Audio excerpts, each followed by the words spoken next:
چاکسازی گەوران لە سلێمانی 1920 زیندانی کراوی تێدایە کە بە مادەی جۆراوجۆر سزا دراون و بەشێک لەو سزادراوانەش ماوەیەکی زۆریان لە سزاکەیان بەڕێ کردووە و ماوەیەکی کەمیان ماوە، بەڵام وە خۆیان دەڵێن تا ئێستا لێبوردنی گشتی ئەوانی نەگرتووەتەوە.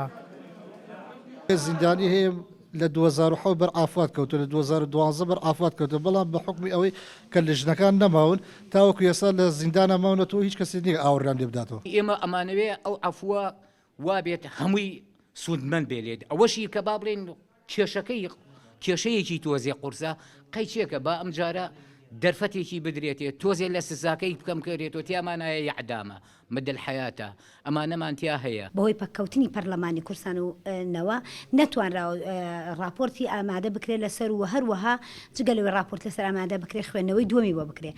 بەنسبەت یا سەرۆکایەتی هەرێمیش خۆتان باشتان سەرۆکایەتی هەرێمی کورسان ماوەکەی تەواو بۆ ماوەی یاسایی بەسەر چۆ سەرۆکی هەرێم لەبەر ئەوە ئێستا لەو دوو مەستەڕ یان لە پەرلەمانیان لە سەرۆکایەتی هەرێمەوە دەبێت لێبوردن دەربچێت، بەڵام لە ئێستادا لەبەرەوەی نە پەرلەمانمان هەیە و نە سەرۆکایەتی هەرێمیشمانێ بۆ نەتوانراوە لێبوردنەکە دەربچێت. بەڕێوەبەری چاکسازی گەوران بە وەکالەت باز لەوە دەکات دەرچوونی فەرمانی لێبوردنی گشتی بۆ ژمارەیەک لەو زیندانیانە وا دەکات ئەرک و مەسرەفی حکومەت کەمتر بێتەوە.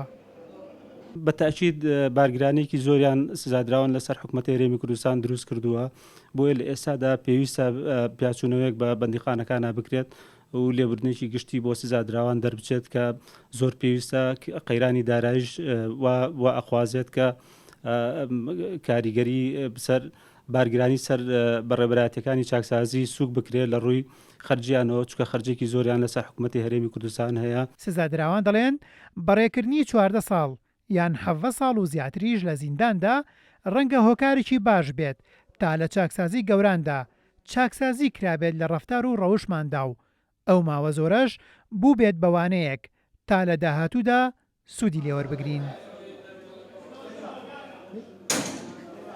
ئەو زیندانیانەی لە چاکسازی گەوراندا زیندانی کراون دەڵێن کەس لێمان ناپرسێتەوە و کەس نایەت بەهانامانەوە.